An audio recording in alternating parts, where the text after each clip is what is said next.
Okay, hi. So, welcome to the virtual coffee chat edition December 2023 with H.E. Fisher or Helene Fisher if you get to know her.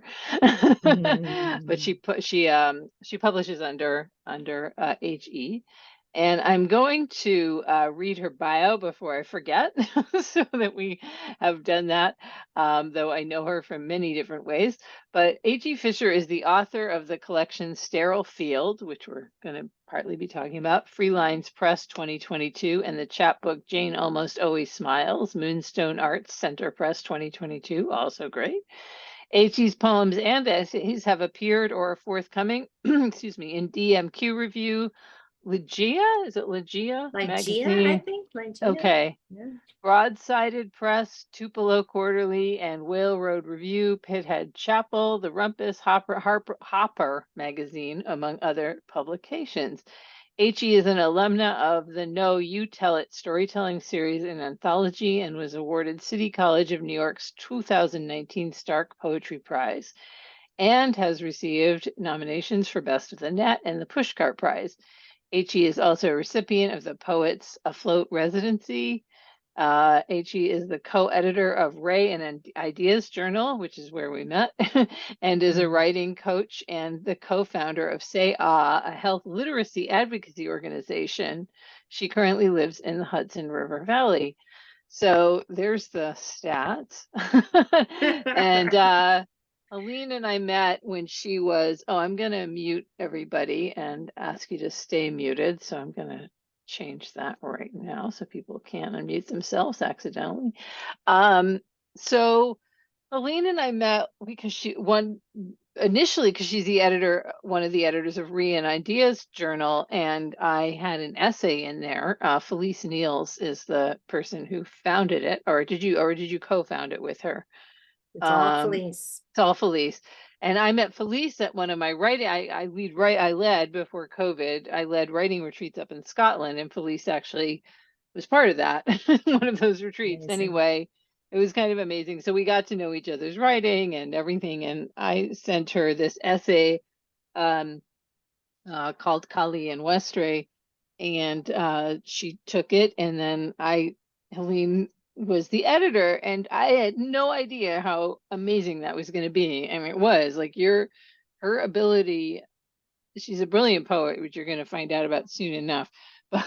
But also her ability to read and understand a voice and help that voice along is just really unbelievable. And I just have to say that to you because I've had all of us have had experiences with editors, right? And some are just great and you love them, and others are okay. Some are benignly not bad. But when you really find somebody who really hears what you're doing, like you did, and I know from other people you've edited, you've done this with more than just me.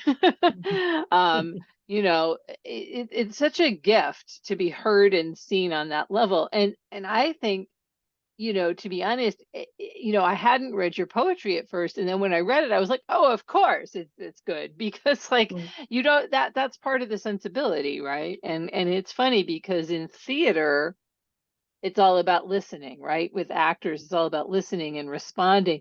And I realized that translates, that was my first love. And what I did is that translates into writing. It translates into poetry, it translates and we always were, hybrid forms. And like, it's all about like, what am I trying to do? And listening for what the subject wants, right? And I just want you to talk, if you will, if you don't mind, about a little bit about Sterile Field, because this is an amazing hybrid work. And I actually would like you to talk about it instead of me trying to summarize it. So talk about Well, first, what a lovely introduction. Thank you. And actually editing is one of my great joys. I love editing and working with writers, and I've gotten to meet so many wonderful writers. And you're none too shabby yourself. I've sent you work. Um, it is a pleasure to be here. And yeah, Sterile Field. So Sterile Field is an experimental hybrid book but it's mostly poetry in there and prose poems. Different poems take different forms. And I play with form a lot in it because central to Sterile Field is the healthcare system and health issues and environmental issues, which are all broken systems very often. And so the different forms, kind of quote unquote broken forms, kind of reflect that. But the book is written about my husband's heart transplant, which began with heart failure and which led eventually to a full-out transplant. And he's doing great. It's a 26-year-old heart in his chest. I wanted to write about that, but I also wanted to discuss what some of the causes could have been. Some of it might be born that way, and some of it might have been environmental, growing up in an area with a lot of pollution. Yeah. I wanted to really lean in towards climate crisis because it's, dictating our lives, right? This is part of life. Absolutely. But I'm also wanted to write it as a caregiver, as a mom. We have 2 children. And yes, I co-founded something called Say Ah, which is a health literacy organization. So it's also through a health literate lens. In other words, that's the only way I really know how to approach medical things at this point. Say Ah was founded in 2007. So I've been doing this a while. And so some of the essay work in here and prose and so forth are adapting or speaking to medical forms and different found pieces. The piece I'm going to read today is based on an actual standard consent form. In a very early version of the book, it was a consent form that I had chopped up and glued, and it was very experimental. And I kind of wanted to take it out of that form and make it a little more accessible, a little more prosy, and work into what else we're consenting to when we signed that. And it became in great part about climate change. But yeah, so that's what that's what Sterile Field is really about. And I gotta say, like, as somebody who written a book called The Mortality Shot, which a lot of you have heard from, some of you have heard from already, it's also a hybrid, and it was about issues of losing people and my own mortality vis-a-vis COVID and long haul COVID and all this other stuff that came up. And then also interestingly, sort of at the tail end, realizing I was autistic, which is a whole other thing that I'll actually be reading something about. But like this whole ability to write about vulnerability, we were talking about that before we started, about the rawness of vulnerability of oneself and the other person if you're caring for someone else, and vice versa, and all of that. And how do you, the great question is, how do you translate that? And then also, you, as do I, also have a great awareness as a political and the larger cultural surround, and climate change. And in my case, I was referring to certain political figures in certain ways that were things were happening. And these contexts are also part of the body politic, right? Literally the body politic, which actually is the name of one of the long haul COVID websites, just by the by. And I played with that phrase as well in one of my pieces that's in the book. And yeah, so it's really fascinating to think about all that. And I'm just wondering, well, actually, but before we talk about in general, would you mind reading standard consent form? Oh no, I'd be happy to. Yeah, because that's even, it's nice to ground it and maybe show people the format. Yeah, so this is what it looks like. Even has a place to put your signature at the bottom. And it was taken from an actual consent form. I, the undersigned, do hereby acknowledge that I have been fully informed of the attendant risks or complications, which may include and are not limited to drinking polluted water, toxic springs and oceans, bleeding requiring blood transfusion or return to surgery for repair, nerve damage, heart, liver, kidney, or lung complication, and or in common causes, death and cancers. Look for rashes, shortness of breath, fetal deformities, cognitive disabilities, changes in health. Patient may experience one or more reactions in the post-Holocene epoch, such as large volumes of hazardous waste and other waste residuals disposed of in landfills, dumps, and surface impoundments, or one or more complications arising in the post-operative period, preventing normal recuperation. In fact, you may not heal. Mother Earth may not heal. These conditions include, but are not limited to, ventilation, sea level rising, drought, pneumonia, cardiac arrhythmias, increase in temperature, abnormal laboratory results, ice melt, fires, food and water shortages, war. Infection, long-term healing, and/or scarring may occur and require further treatment or interventions, including surgical repair of forests, oceans, archipelagos, sky. Other maladies can occur as a result of toxic pollutants and pose risk and disability to the patient and all living beings. Operations and procedures, pending approval from insurance corporations, carry the risk of unsuccessful results from known and unforeseen causes and do not guarantee cure.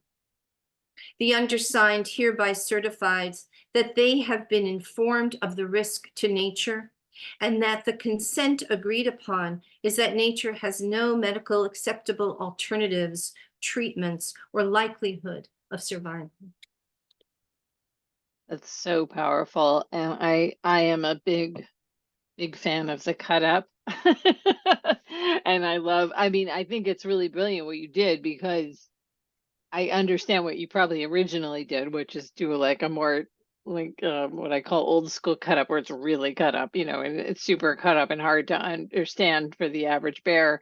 But what I really like that you did with this is you brought in the spirit of that, but it also flows. So it's just really, really amazing. And I loved the return to surgery for repair.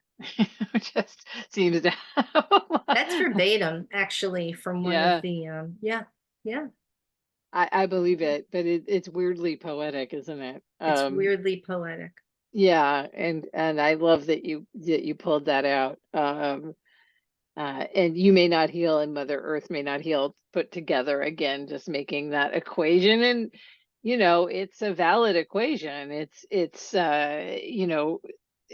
funny when I look at, 'cause I happen to do a bunch of genealogy work at one point of my various families, and I'll notice that, you know, before industrialization, you look at people like either they die in childhood or they live till they're 9,000 years old. It's sort of like, and it's because there aren't any pollutants, or they die of cholera, I mean, whatever, a rando plaguey thing happens. But like, other than that, they're living forever, and you don't see like random cancers show, or maybe every once in a while, but nothing like now. And it's so interesting, right? That we have all of this technology and all of this stuff, and yet there we are, suffering what we've done to the environment. What we've done, the consequences. And didn't modern medicine kind of coincide with the Industrial Revolution, right? Hmm. So, Yeah, yeah. yeah. And it was one of those Roman dudes, and I can't remember which Roman dude. So, but it was one of those hilarious lines of like, the the quote, uncivilized people die of starvation and the civilized die of indigestion. Which is so like, and that was back in Roman times. There Obviously, you it's been a go. kind of an issue for a while. Kind But of I an just thought, issue. I was like, that's just hilarious. I mean, and Absolutely. it's so true, right? I mean, my That's great. God. Yeah. That's great. So, and yeah, and I just love the playing with the words risk and, all living beings, risk to nature. And I will, and it is interesting too, because of course, all the technology involved in medicine has to be made somewhere, and probably that's causing some issues, and, and For things sure. that have to be mined, and, Hmm. so it's like who lives, who dies, who gets the fancy new thingamabob, and who doesn't. And there's all that too, right? I mean, it goes on Yeah, and on. access to care is a whole other, and you and I are in New York, so we have a lot of access to care, right? Yeah, no, But we yeah, are super yeah, lucky. And I also have mm, insurance now. Like that's before I went to the UK, I had no insurance. And so I had no access to care. So I didn't wow, get health care until I was wow. 40 in the UK, where they gave it to me even before I had a visa because I was a human being. I think if my husband had not had insurance, I don't know that he would be here today. I would think that's a good presupposition. Yeah. I don't know. Because yeah, I mean, and when COVID happened, and had it early on, as did John. I mean, that was the downside of living in New York City. The upside was the care we got afterwards. But he had also just gotten a job where he got really Cadillac insurance, because guess who he's working for? The British government.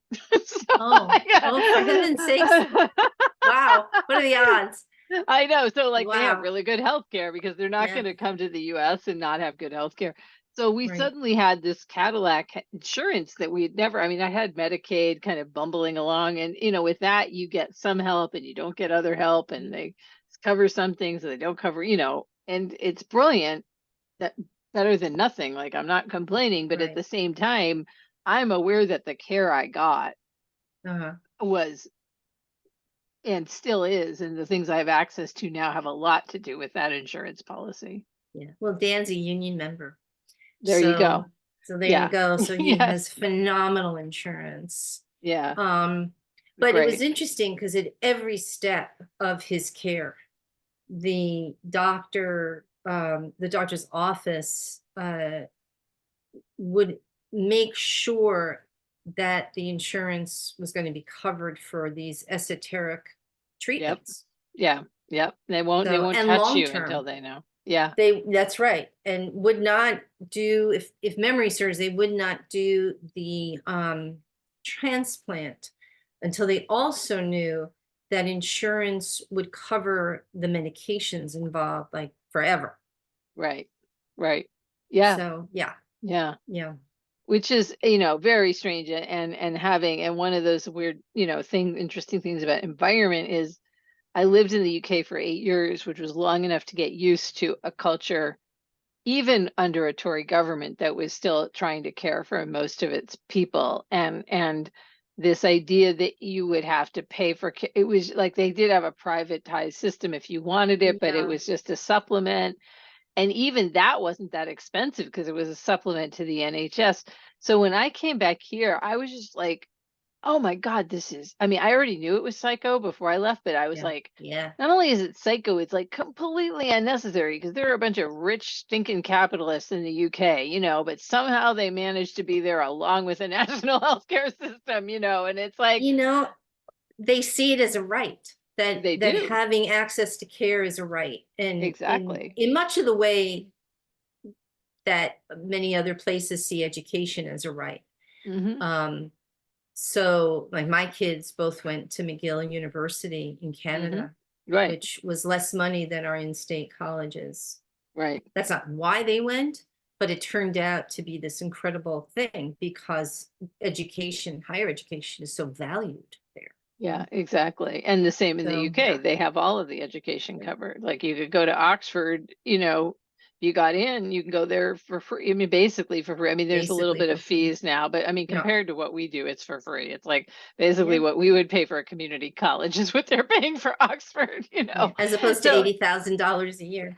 right, Anyway, right, right. Anyway, but that don't get back me to started, Julia. I know. I'm sorry, but I mean, but that's what you're doing with it. So the art, the health literacy. I mean, is that part of what you're just talked about that for a second, if you would? I Mhm. mean, yeah. Yeah, I co-founded SEA in 2007 with a wonderful former journalist and health literacy expert, Anna Allen, um, because we we had done a lot of kind of volunteer work together in different areas of the health field. Um, and of course, we're humans, so we have bodies. So we started having all of these different funny interactions with our physicians that was kind of an outcome of HMOs, and it was no Mm, longer where you had like the same doctor for years and years and years. right.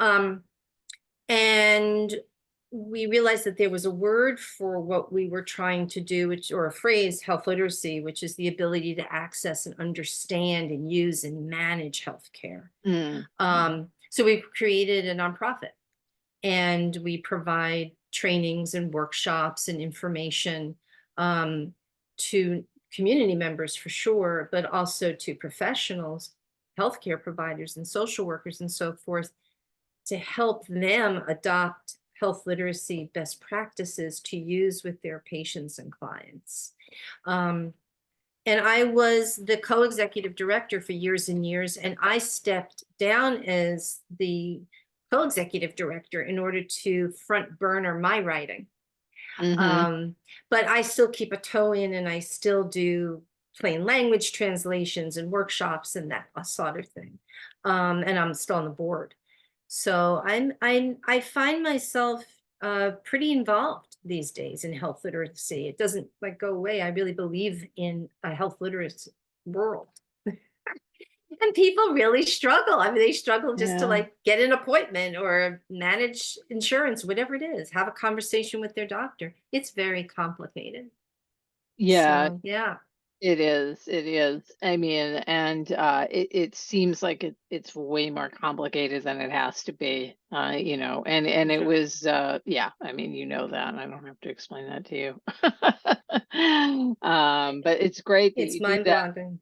But I also understand, oh my God, do we literally have the same coffee? Is yours a Crate and Barrel cup? Yes. Oh my God. Okay, sorry. Cheers. We Here's both to have a Crate. coffee.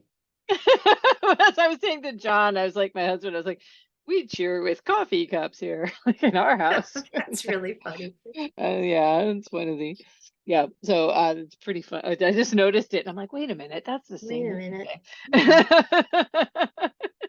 We could start a morning show, except I don't Well, get I up in the. think that Crate and Barrel ought to give you some I ad know. time there, I right? should like now get like, like some kind of There, funding from Crate and there Barrel. you Yeah, go. I'll get There in you touch with go. them about that. We did product placement for you, man. We did. Oh Yeah. God. But like I also am intrigued with what you said, and boy, do I relate to you had to back burner that so you could front burner your writing. Okay, so let's Yeah. talk Yeah. about that for a second, like Yeah. Yeah. writing process and like how hard it can be when you want to be a good citizen on the planet and you want to be a good Mhm. person and you want to do all the things to find the time to write. Yeah.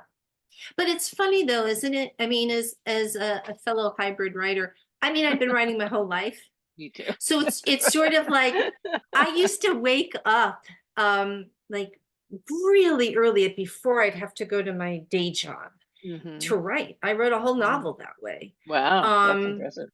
I mean, and then I had kids and I had to figure out how to do that and write Mm-hmm. like in 10-minute chunks. Oh, I have a minute. I'll go do that.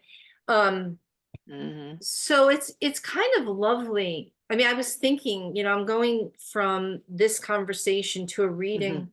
Um, It's and awesome. it's like I'm living the life. I mean, this Yeah. is the life I wanted, right? And I'm editing happily and working with students and clients. And it's I don't necessarily think you have to write every day. I know like some people say, oh, you have to write every day. I think you have to Mm. write when you feel like you're compelled to. Yeah. And I think sometimes binge watching or going for a walk or whatever you're doing yoga, whatever it is, that's writing also because we're always kind of percolating. I There's always say something going on. I say that to my workshop students all the time. They're like, I'm not writing, I'm doing, just fill in any of those blanks you just said. And I'll be like, Yeah. yeah, you are. Yeah. Because Yeah. Yeah. sometimes like a friend of mine referred to me as a baker. Like, in other words, it's in the oven, it's baking. And a lot of times my best stuff, I don't know if this is true for you, comes out like in a like Yeah. and then I do have to edit, of course, and stuff, but a lot of the best stuff I'm sitting around thinking nothing's going on. Even now, I still go through this, this Hmm. late date. I still like, oh, I'm not, and then suddenly it's like, boom, a lot Yep. of the stuff for Mortality Shot was that way. And it's just really interesting how that works. Well, it's fascinating. Sadly, that often happens to me when I'm trying to sleep. Like, so, I'm like, Yes, oh wait, on same. my phone doing notes. I'm taking Right, notes. I'm in the right, yeah, notes, right? yeah. And if I'm working on something, that'll keep me up. Oh So yeah, that's not good. yeah. But it is really a fascinating process. I mean, I can imagine that singers are always hearing music or musicians are Hmm. always hearing music. And I'd be so Hmm. curious to ask like a dancer, like, are you always like sort of aware of what's in your body? I don't know. And it's very Yeah. interesting to think about. But Hmm. I think writers are always writing, actually. I think we're either editing, perceiving, processing, thinking, like it's a whole thing. Well, speaking of our country that's so incredibly well run, huh? Is is that one of the things that they found with American artists in particular, not surprisingly, is the biggest thing we short shrift is that processing period. In other words, like people just Yeah, think of productivity in the arts as you're in rehearsal, you're writing, that's you're right. painting, you're dancing, you're ding, ding, ding, ding, ding, ding.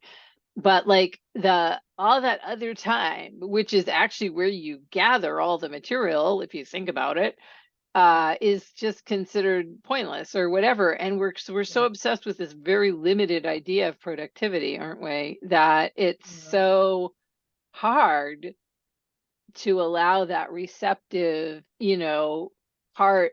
I mean, you have to. I mean, anybody who's creating work is doing that, but it's very easy to short shrift that as slacking or not doing it or blah blah blah.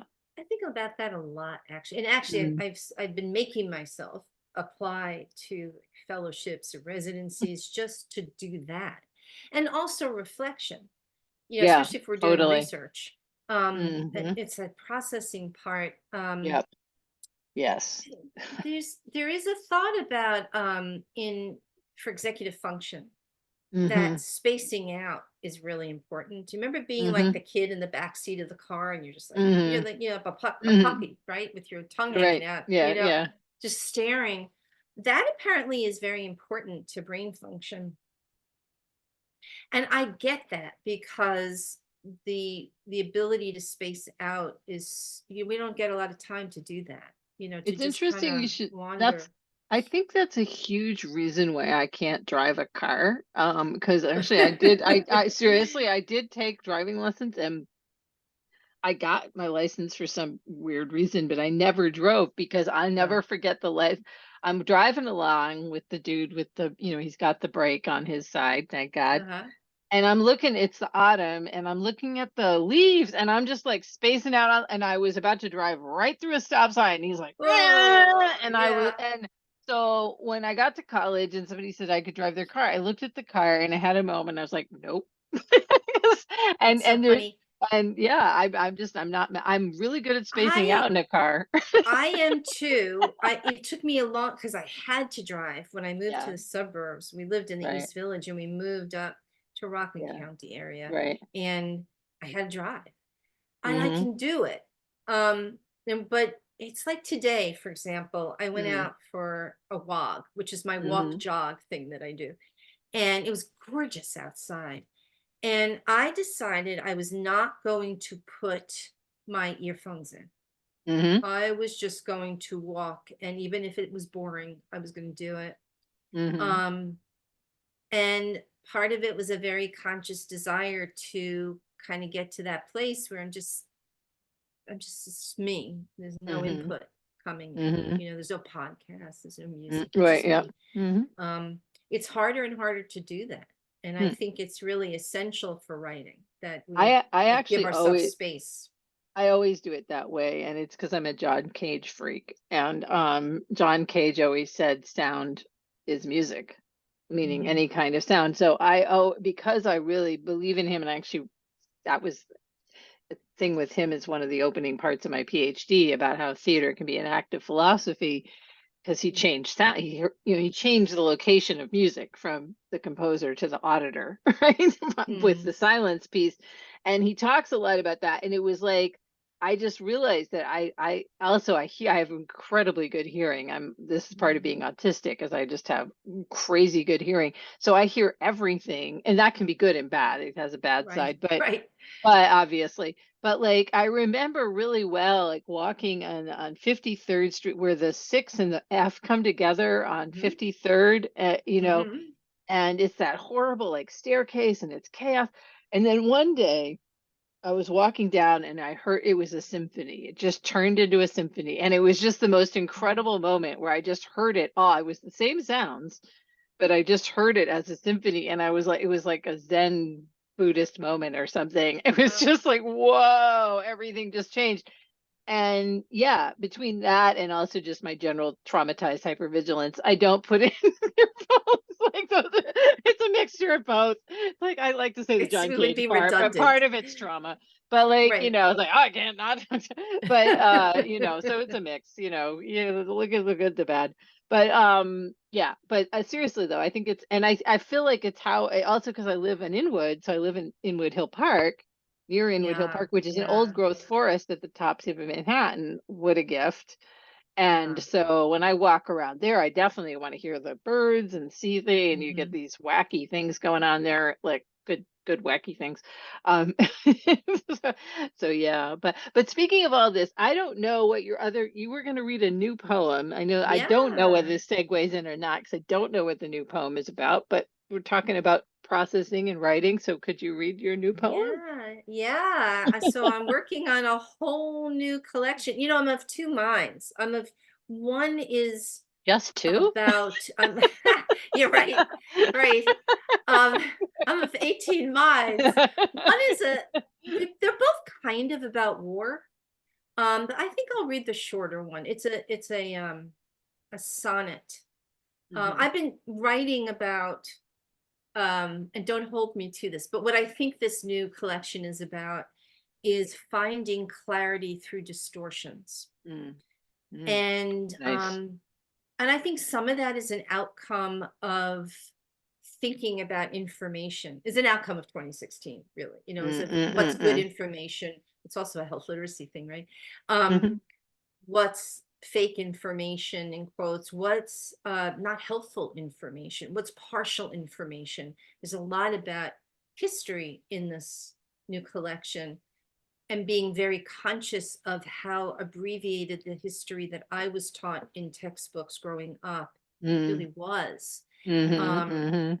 about how much time was spent on the pilgrims, for example, and Right. not about what really happened to indigenous folks or what really Right. happened with slavery, etc. So Mm, there's a lot left out, this sort of mhm, curated, bizarre historiography. mhm. Anyway, so this is called A Brief History of My Relationship to Boxes. I love it.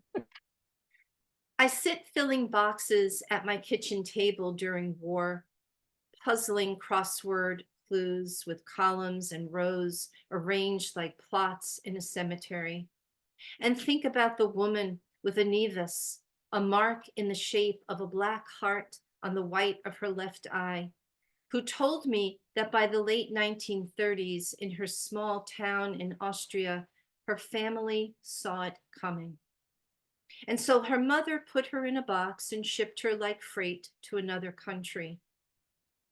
The best way to solve crossword puzzles is to look at other clues for words with letters that share their boxes, though some boxes stay empty even when filled. Wow, that's amazing. That's so powerful. And again, I just love what you do. I mean, you get to these huge subjects, but you also bring them into these quotidian things like the consent form or the crossword puzzle. And by doing that, I feel like it allows all this space somehow for the vastness of what you're doing. It's Thank just you. beautiful. No, seriously. I mean, I love it. And I yeah. And it's like it's like it just goes down so easy, and then it's like gut punch, and it's like but like in a really beautiful way, like not in a way that I feel like you've tricked me, but just in a Mm. way of whoa, you earned that. I So guess I thank tried you. really hard. Thank you. Nicest thing anyone said to me. It's really, no, it's really lovely to put this on its feet and the newer work Mm, on its feet and sort of see good, how it lands. And good. I like being conversational in my work if I can, Mm-hmm. Yeah, you know, I agree. because that's what I like to read is Yeah. something that's super accessible too, Yeah, yeah, or yeah. I try to be. Mm-hmm. And I know that when I'm getting too quote unquote poetic and moving Yeah. away from that quotidian piece, that it's like the time to go back. And that's why I really love your work, because I mean, Thank and I you. love a lot of different kinds of poetry, but that is the kind I really love, is the kind that grounds everything in the real and isn't trying to be poetic, because It's like a the toughie. second it is a toughie, but It's man, a the second toughie. I feel it, I'm like, I get, What's I've interesting, really, yeah, it's that because you do this too, is because you're also an incredibly accessible writer, but that is not to say that we are not experimental. I mean, I definitely absolutely. have work that is Yes. not that accessible, you know what I mean, Right, in that right, way, right. but it Right. hopefully is doing something else, triggering, I don't know what, making a point of some kind, I suppose. I don't know. But I It just think sort of came out that way. Yeah, I think your experimental stuff and mine share this thing because you've read the Mortality Show. Actually, Helene wrote a beautiful review of it. Actually, the only review of it that exists right now, full review of the book, because I was really bad at promoting it because that's how I am. It's a beautiful review, and I think you saw this in the, let's say, the stage text is say the most That's experimental right. is that it's grounded in each piece is accessible, right? And I think that's what That's you right. do too. So maybe the combination is unexpected, or maybe it's like, but that doesn't look like what I think a play looks like, or a little poem looks Right. like, or whatever. But if you just follow piece to piece to piece, it's accessible, right? Mm-hmm. I think that, Mm-hmm. I think we Mm-hmm. share that. And I think the spirit of the pieces are accessible too. yeah, Like it's relatable on some level. yeah, I mean, yeah. your poem is very experimental, at least in form. And Hmm. yet when you're reading it, I followed it perfectly. Exactly where, it's Right. a fascinating thing. Just because Yeah, something's experimental doesn't mean it's distancing. It just absolutely means it's not. not the same form that we're used to It or the reminds same me, sound. I don't know if you saw this wonderful quote from Hilary Mantel, who's one of my favorite prose writers. And she said this beautiful thing of like that in her writing, what she does, and I was like, oh, is she brings, and she does this with the whole Thomas Cromwell thing, is you bring in with a familiar and then you alienate, and you bring in Oh, with a I love familiar and that. alienate, and I'm like, yes, my God, that's exactly what she does. And it's That's like, exactly so what it she does. so she, right, I know, and I That's was like, exactly what she whoa, does. that's Wow. amazing, There's and a I was name like, for that. the name for that. Who knew? It's Wow. mentalism. But I really love that idea. And I think that's kind of part with the experimentations we both do too, because it's like we bring in a familiar, but then there's the unfamiliar. So it's like the familiar of the thing itself, but then the different form. And so it's bringing you in and taking you out, and which gives you the reader hopefully the ability to see and experience it somehow, like gives the space. That's, I guess, what I'm trying to get at. Yeah. So. I feel like I'm sometimes at my best when I am uh when I feel kind of free on the page. Yes, absolutely. And that sometimes has meant being more experimental Yeah, because that's what kind of spoke first. exactly. No, that's exactly my stage text, which was the first thing I wrote professionally. It was totally an experiment. I had no idea what it was. The what you call a poem, which is also interesting because other people call them poems as well, and you can call it whatever you want. I don't care. But like I just started one day. It came out, and it was just like, what is this? I literally had no idea. And then I thought maybe this could be on, because I was a director, so I thought maybe I could direct this. I don't know. And then somebody asked me to send it to somebody for a one act play thing. And I was like, I guess so. And they were like, oh my God, this is great. And then I directed it, and that became this whole thing. And interestingly, and this is going to sidewind into what I'm going to read for a second, is I realize now, having been diagnosed autistic a couple of years ago, those were my most unmasked autistic texts, right? So as an autistic person, I've learned to Oh, mask through forms, right. and I realized that was that voice coming out. Um, Wow. yeah, without my even knowing what it was. And that's why I didn't recognize it, but I recognized it. I was like, wow, this is something, but I don't know what it is. And only now, having read, there's a beautiful book by a woman, oh, actually, no, now non-binary, excuse me. Um, Yorgo is her last name, called Authoring Autism. Remy Mhm. is their first name now. And it's an amazing book about like the way that uh, you know, people who are autistic that are out in the world will keep trying to mediate their writing and communication to be accessible. So yeah. And of course that's what I'm trying to do with the memoir. And if you don't mind, I'm actually going to just I take a would love second for to you to read read. it. Well, this is, and I have to say, this is an essay, it turned into an essay. I sent this bit of writing. I'm not going to hear the whole thing because it's way too long. I'm just going to read an Mhm. excerpt. But I sent this to a couple different people I trust as readers and said, is this an essay or is this just a bunch of random writing? And a couple of them like, well, I'm not sure if it's totally an essay. Da, da, da. And I sent it to Helene and I said, well, I've been told this, but you know, and you were like, I disagree. This is an essay. And then she gave I me these amazing notes. You did, and you gave me these amazing I notes, didn't know what and I else it would did be. them. And I know, well, I kind of It's wondered too, it's a but then at wonderful this essay. but I thought maybe it was just too many random excerpts together. So anyway, without Yeah, further ado, because this is, so what I'm trying to do now is write a memoir about this, reframing my life now that I know I'm autistic, and and yet not just try to turn it into a linear narrative, right? So right. and I'm going to just read the very beginning. It's a few pages. And the name of this chapter slash it, what I realized was an essay, and then I realized it was also the first chapter. So it's both. It's doing double duty.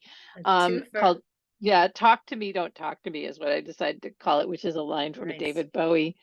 Yeah. And then when I say a numbered phrase, I think I only say one. It's from Patanjali's Yoga Sutras, which is an aphoristic guide to yoga philosophy. So just so people know where that's coming from. So talk to me, don't talk to me. 1.11.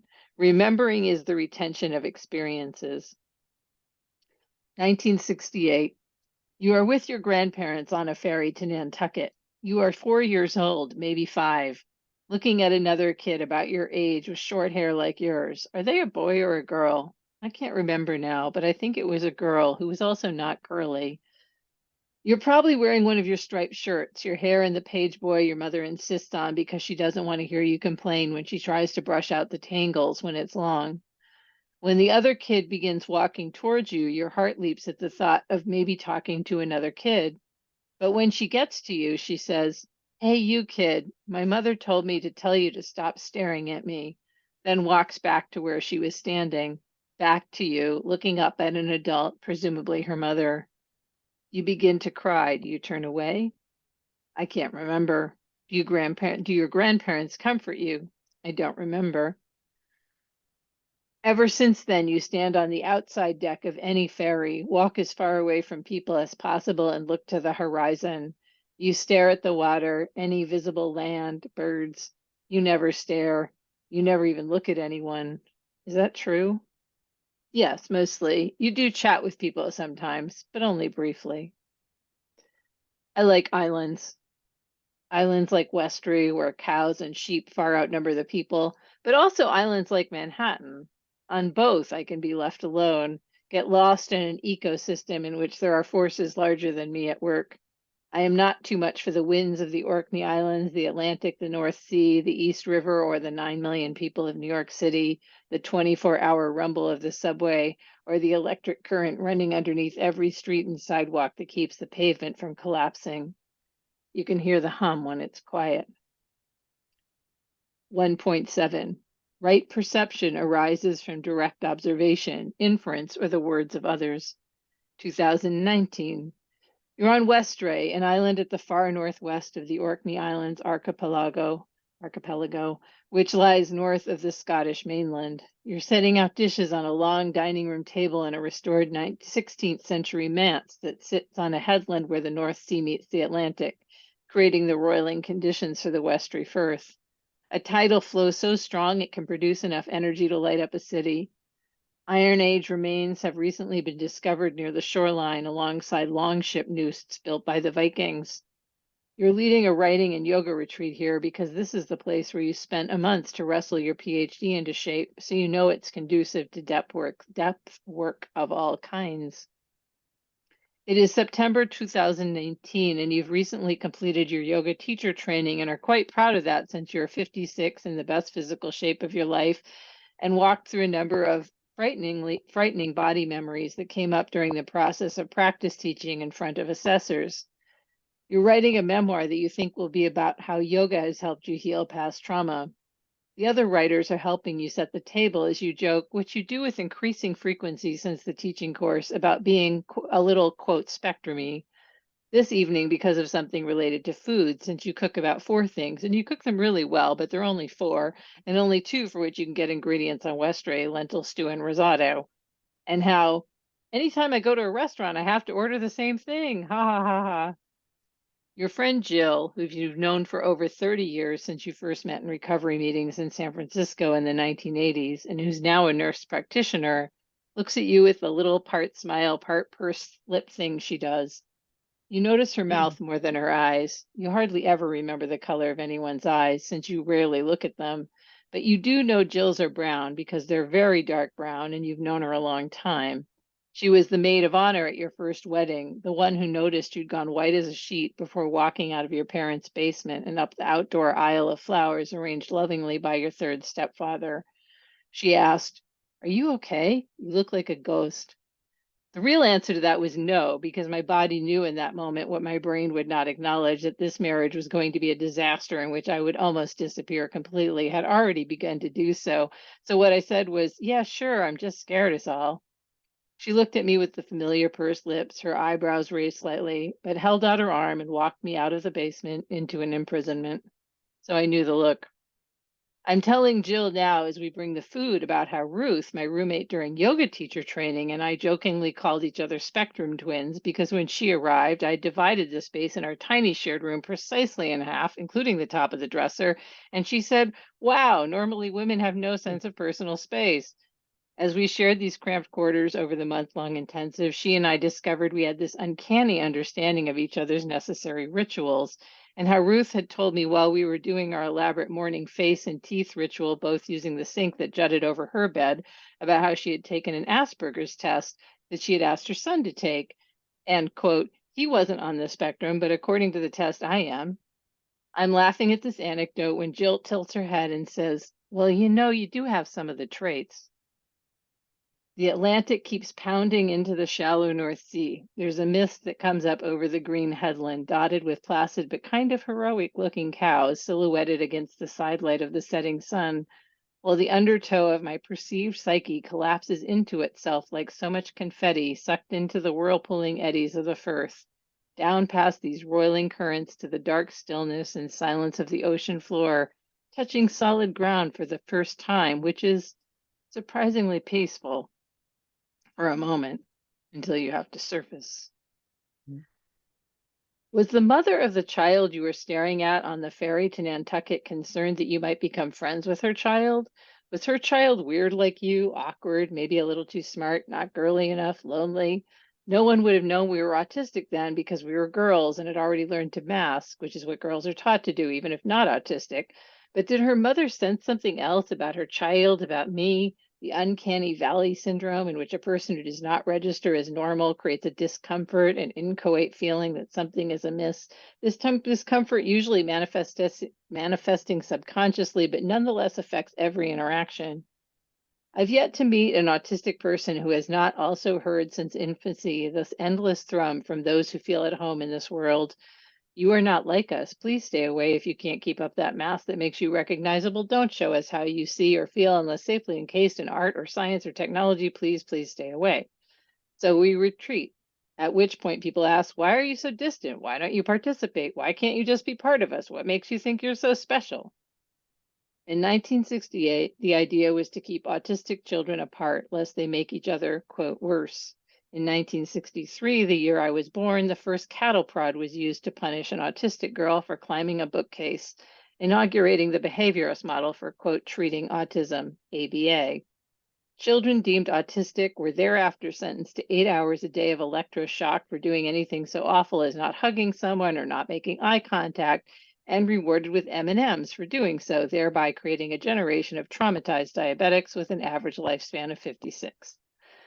This model is still used now, though more focused on rewards and punishments, and is all that most insurance will pay for. But some institutions still use electric shock. So there's that. Snaps. Thank you. Getting snaps. You know, one of the things that strikes me about your writing and my writing, and I don't know if this is true of like every hybrid writer out there, I feel like I'm a very associative writer. Now that might mean that an editor may look at a poem and think, well, this is, too associative. There's no obvious cohesion there. Or the vibe is too experimental, even if the form is not, right? Right. But I find maybe that's why editing your work is so enjoyable for me, that I love the ride. Maybe that's why when you sent this to me, I was like, well, no, this is an essay. I don't mind shifting to West Ray and then back to the girls and so forth. To me, that's really how we think. Exactly. And I think when I'm working with either published or people who are writing, whether they send a manuscript or a single poem or story, whatever it is, an essay, or with young students who are writing college essays or whatever it is, or a term paper, I often hear myself saying, like, don't worry about transitions. Just jump, see what happens. Exactly. It's so interesting. And Right. that's how we think. We don't say, now I'm going to think about, the train. Now I'm going to think about grocery shopping. We just do it. Exactly. So I love that about your work. And I find it pulls me into the world that you're creating. That's great. And what I'm trying to do here, and the reason I read this longish piece, I mean, given the length we're reading today, is that I wanted to get back to the history, because what I'm doing in this memoir is I'm tessellating between my personal history and the history of autism that was happening at the same time, because again, I think they affected each other. Even though I didn't know I was autistic, nor did anyone else, that's still affecting things, right? And so going between the two is part of what I'm doing very consciously. And I'm now actually consciously doing it, not just associatively, because I decided I was doing it associatively, and then I was like, wow, actually I want to make sure I have this history right. And I went in to do more, and I've been doing a lot of research just to make sure the date's right and the research correct. Well, that's also and everything. revision, right? That you go in and you make it work. I Yeah. mean, it's not a free for all. Just because something's associative is actually the opposite of that. I mean, you have to go in and then finesse the work and make it work. I think what makes it, just as you're saying that, I think what makes associative work is that the person associating has a lot of really good information. In other words, either information perceptually, anyway, you get what I'm saying, and or informationally, but like putting it together, is what we do. And yeah, I mean, when I remember when I read Sterile Field the first time, I was like, no wonder she likes my work. It's like, I was, because it was, well, it was, because I was like, oh shit, like I didn't know, yours I mean, we're different, obviously, very different, but like at the Mhm. same time, it was the same field, literally, same, it was the same Right. vicinity, the same Yeah. journey, even if done in different ways. It's like, oh, you're on Mhm. the same, bat channel, you know. sort of. Exactly. That's so funny. Do you think that having directed a lot of theater informs your writing? Absolutely everything about it. Absolutely everything. Yeah. No, because um first of all, I thought about it, and first I was like, are autistic people theater directors? And then I thought, oh God, what a perfect thing to do. Actually, you control the world, you get to tell people what to do, and you have a like something that man looks like socialization happening. It's a perfect match. But what I did in my actual theater work that I wrote my PhD about was I just deconstructed all of that. Like I kept giving myself less and less power, giving more and more to the actors, taking my texts and letting them rip them apart. I mean, Wow. it was so funny because I went the opposite direction in that sense because and as well, but also it's an autistic thing to really not like hierarchies. So I was constantly trying to kind of unhierarchize my role somehow. And yet somehow be able to have it at the same time. Is a little weird, but it worked sort of. But there was just a lot going on, but because of that, so this is my answer to your question. I see and feel, and this is common amongst a lot of autistic people and artistic people both, is the I see on many, many levels at the same time. I'm Uh-huh. seeing Uh-huh. structurally, I'm seeing visually, I'm Mhm. seeing Mhm. words, I'm seeing movements, and I think somehow that comes in. Do you know what I mean? And it's like something comes into the work that has something to do with all that. That's interesting. I also think about the proscenium. Ah, the Uh, uh, proscenium, yeah. Right. yeah, that Okay. you're, viewing this sort of box, or it could be a Mm-hmm. circle and round, whatever it is, but Yeah, that I you're never used a outside of proscenium. it. I was Right, like wrote right. that too. Yes. But you're I'm just laughing. outside of the action to some, Yes. right? But Yes, you're involved in it, in exactly. everything. Yeah. It's a Exactly. fascinating relationship. It Um, is. it's funny because some of the best poets and authors I know have been involved in theater. Hmm. It's a Yeah. just an interesting thing. It really is because, like, I honestly, one of the reasons I became a director, I didn't even want to be a writer. One of my stepfathers was a playwright, and uh, and I was surrounded by writers. I was like, oh God, I don't want to be a fucking writer. It's like there's too many of them, and they're all competing with each other, and they were mostly men, and I was like, oh, Mhm, and the mhm, few women were really, really holding their patch, and it was like, and it was like an accidental thing. And it was mostly because I got sick of directing other people's writing because I uh, wanted to do something in theater that regular plays were not letting me do. Because if I did what I wanted to do to a play to somebody else's play, they'd freak the fuck out. Whereas right. what I was doing with my writing, I was fine. And the actors, it's funny, I gave all this power to the actors, and they would come to me and be like, but what about your writing? And I'm like, it'll be fine, it'll be fine, And they were Yeah. like, but they were worried about it. And I was like, I'm Mhm, not. And I was right, actually, for the record. I mean, it did survive it. Um, but it doesn't, what I would say to actors is you say any line, because they would improvise their way through it. I'd be like, you can say any of these lines, like you read respiration, so imagine me saying mhm, this to the actors. You don't have to sell the line, you read that line as it strikes you in that moment. So, like, mhm. one day you say that line and you might totally believe it. And another day you say it and you're like, what the hell? I'm like, so you can ask that line what the hell it's doing there. I said the only rule in any of my things was that you get through the whole text somehow. Like that was basically it. It's like somehow you That's a deal good with rule. all That's the fair. words. You do all the words, Right. but then you can do them however you want. And we have a whole series of tools to get you there. But like, Mhm, it was a very elaborate thing, but so it was both structured and not structured. And that's kind of what I love in writing too, is when you have that structure not structure, right? The associative thing you're talking about, that freedom is there.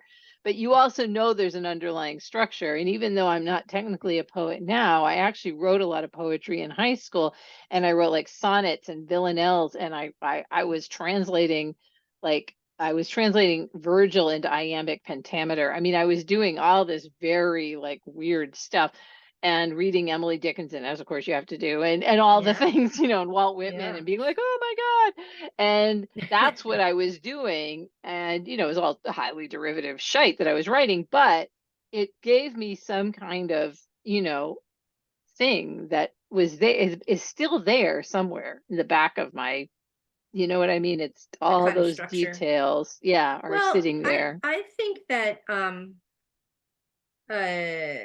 that process of revision is that's where you're really starting to fine tune and lean into the internal structure or something. I love Yeah. revision. Yeah, me too. That's really fun for me. I Mm, like going in and I like finding out um what the poem wants to tell me. yeah. I Yeah. love discovery. I'm if I kind of go in knowing what it's going to be, it kind of backfires pretty Totally. much This every is time. it right there. Like anytime I go in thinking I know what I'm doing, it's just going to be really not good. And whereas if I kind of have some vague, that vague intuition and whatever, and actually this creating this essay, and then now I used what I did in that to create that essay with future chapters, and I'm using what I'm referring to, and I'm sure this is not an original phrase, but I'm referring to it as intuitive processing. And Mhm. so I'm on purpose not trying to create a particular system, but I do kind of know what I'm doing. So it's this interesting mix of back and forth between knowing certain things and not other things, and then I'm moving them back and forth, and it takes a lot of work, as you know. Yeah. So, but and it's taking a lot of time, and I thought I'd have it done by now, and obviously I don't, and etc. Mhm. But it's happening, and it's happening because and this is why your intervention on this, as saying it's an essay and then also giving some really good feedback that I took, um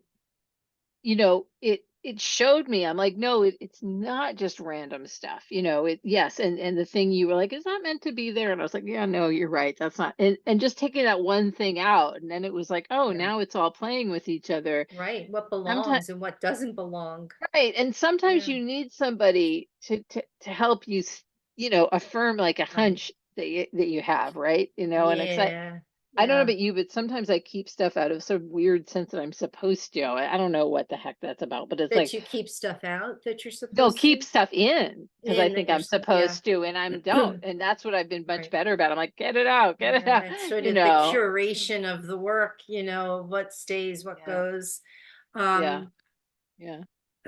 I have I I just read want to another stop. poem. Oh, Yes, I just was okay. gonna Well, we ask you. only have about 7 minutes, and I want to give people a chance. Can we? Oh, yeah. You can read another poem if you want, but I'd like to I was also make going sure to people because have a it's chance to associative go do and that, and then we'll because take questions. it Yeah, in its original, I yeah. workshopped it and we took things out and it ended up being, I think, better because of Great. it. Yeah, Should I read it? great. Yeah, It's please, also new please go. stuff. Great. And everybody can just think about questions so that when she's Yeah. done, I'm going to open it up to other people, but go for it. This is called And Doris Said Make the Fear Big.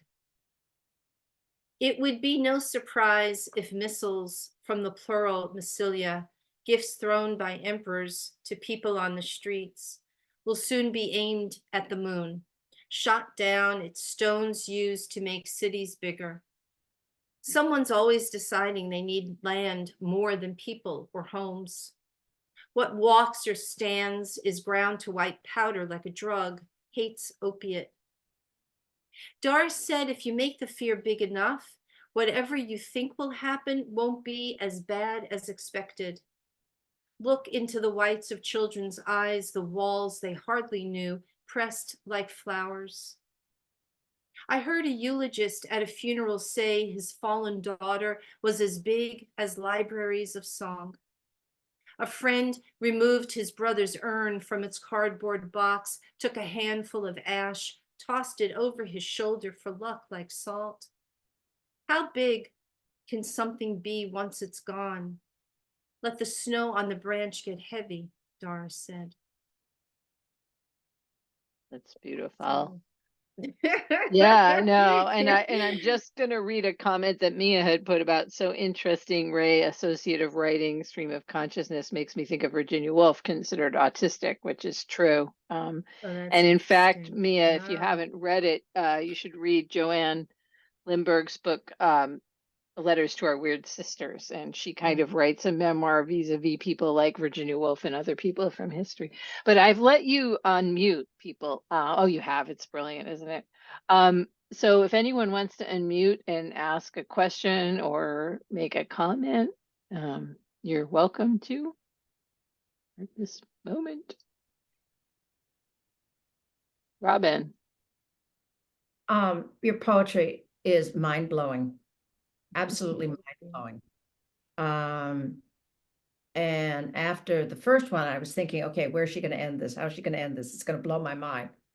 And yet ended in totally other ways that blew my mind in ways that I hadn't expected. It's just, it's wonderful. It's wonderful. And Thank you. Thank you. Very few Thank people. you for listening and for being here. Yeah, well, and just wow. I think it's great. And I hope a lot of people have the opportunity to hear you read it and read it themselves. I happen to particularly like hearing poetry read aloud.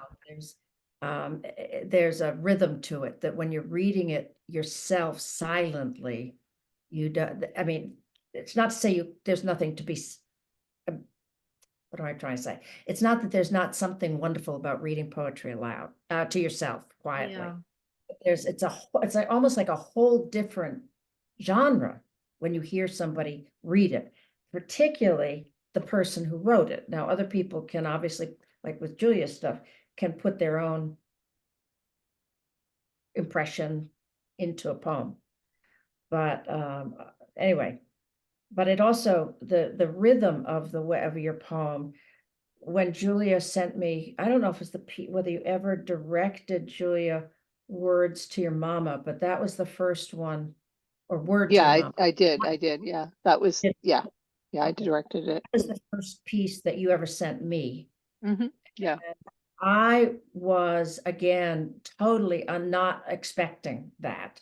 And I think when you sent it to me, my response was, this is jazz. It had this particular flow, but that improvisational flow, but it was a flow with a structure, but without a structure. I don't know what that's called, but so I was delighted when Julia first came out with that, because frankly, I saw a side of her as her mother that I'd never experienced before. And it's more and more and more out there, the more she continue over the many decades now that you've been doing this work. It gets stronger and stronger. And yet that first piece was so rich in its rawness. And I'm just, what can I say? Thank you for bringing, so I could hear her read her poetry. That was remarkable. Thank you. A very big gift. Thank you. Yeah, I love listening to poets read their work. And in fact, sometimes it's like a different poem, you know? It's particularly true sometimes with experimental poetry like C.A. Conrad. Christine Esther Slentz on the page it can be very it's very experimental, it's very esoteric at times, and then when she reads it, it's as accessible as a shopping list. I'm telling you, it's like a whole other and you hear things and see things that you didn't in the poem before. It's like, wow, it makes it three-dimensional somehow. It's fascinating. It's endlessly fascinating to me. Well, the thing that I discovered with Julia, because so unstructured in some ways, that I didn't know how to process it at first. I really didn't. And then what I realized, I had this kind of spiritual awakening is forget all the linear, forget all the stuff you've been taught. Just forget it and just forget it and just listen to it. And it's what you just said, Helene, that sometimes something that appears to be inaccessible or you can't process it because of your own linear thinking suddenly just opens up and you're going, wow, why didn't I understand that at first? And it changed my whole world in terms of clarity, trying to understand and hear things. Mhm. You know, it was a gift. That's great, Robin. I just want to make sure Daniel has a chance because we're already at 6:15. He has a question too, so I'm gonna just go to him if that's okay. Thanks. Daniel, what was your question, comment? Hi, thank you. And this might require a lot longer of an answer than you have time for, unfortunately, because it's kind of a wide-ranging one. Just re-listening to my wife's poems, linking the health issues that I've had and the health issues that we all have with the environmental relationship that all of this has, tying in together. You know, given that we live now in a world where we are so aware of the events of the outside world, we have so much access to information, whether from a very international and global perspective of impact of environment on the world, what's happening politically, and in terms of conflict in various parts all over the world, and have been, you know, for our lifetimes. There've always been these issues floating, no pun intended, floating in the air all around us. But even, and I swear this long statement will get to a question, which is that, you know, given that, and given all the information, all of the news that we get on very small levels, local, household, international, national, what's happening with certain politicians, what's happening in terms of trivia and pop culture everywhere around us.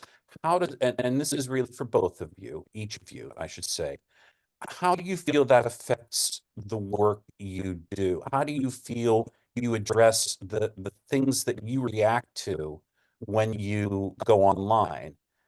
Does that infuse itself into your work directly, or even more interesting to me is indirectly? And if there's something that's upsetting in the news, does that necessarily translate into a writing style for that day's work that is upsetting? Or if something is amusing, does that affect you and infuse those feelings you have into the work that you put in that day and into your overall production of what you're doing, what you're trying to say? Yeah, I mean, I'll answer that quickly. Yes. As a matter of fact, when I wrote some of my stage texts, I actually would have NPR on. This is actually right after I was in New York during 9/11, and there was all this news reporting, and I would listen to the BBC and NPR, and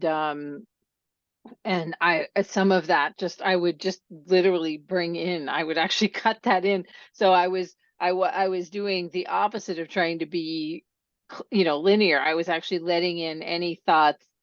So in other words, I will cut in outside text, found text, but also my own thoughts and dreams and everything, you know. So I think the best work does allow for that all in one way or the other. Now, it might not be direct. It might not be like, I'm going to have a comment about the war, but the thing of it comes in, right? The thing of it. And I think, unless you're just in a box somewhere by yourself, I don't know. To me, it's almost inevitable. And unlike some people, like, again, the same way I walk without earplugs in, I want stuff coming in. Like, I don't, my impulse is never to push away the accident, but to encourage it. Like, that's just the way I am, for whatever reason. And, you know, yeah, so that's my answer. But Yeah. Helene, do you want to answer? You know what she said. The only thing I would add to it is that I actually think it's our job True. to pull back the curtain Mhm. and integrate the world into our work. And that could be a rock we pass on a beach, or it could be what's happening across the globe. So yeah, I lean into it. I don't lean away from it at all. And whatever's on a writer's mind, a poet's mind, is what I think is going to seep into the page in one way or another. I think Yeah, something's going to inform you, even if you're not writing to it directly. Yeah, I mean, You when live in the world, you know, so yeah. when I did a theater performance, we were bringing in different tools and different gestures. We brought in language of gestures, the actors did, and visual things. An example of that that's really interesting was when we were doing Word to Your Mama and No One, which was the thing I wrote right after 9/11. They were together, and we were making all these things with plastic and with tape and this and that. And all this stuff we made and these gestures the actors came up with had not yet become visible anywhere. And yet, by the time we were performing, there was tape and plastic around windows to keep from anthrax, and there was the hooded people, the hood, that were being interrogated.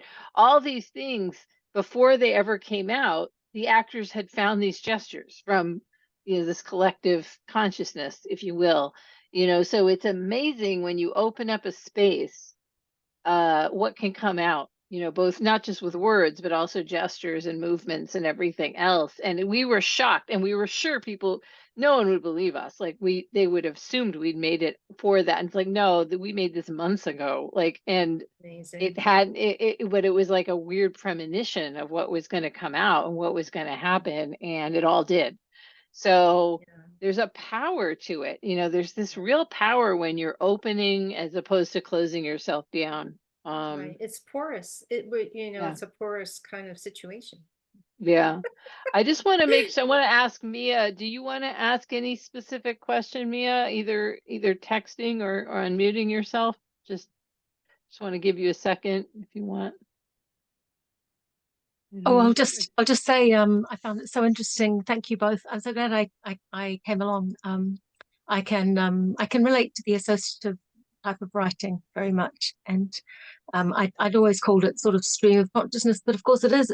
I do a lot of the associative stuff. That's how that's often how I write. And the more disturbed I am, more associative it might become. I've experienced that, but sort of ping, ping, ping.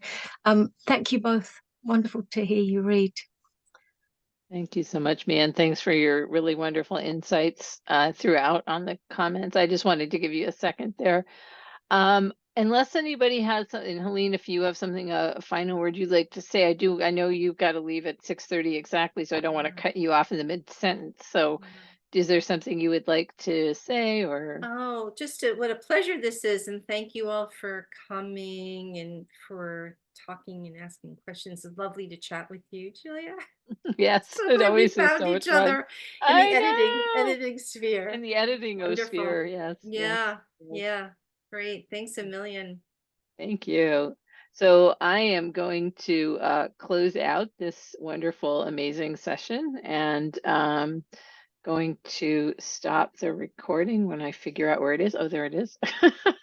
And thank you all for listening. If you're listening on YouTube, and if you're here live, either way, it's wonderful. And you can find either of us. You can find me at theunadaptedones.com. You can find Helene at hefisher.com, and our books.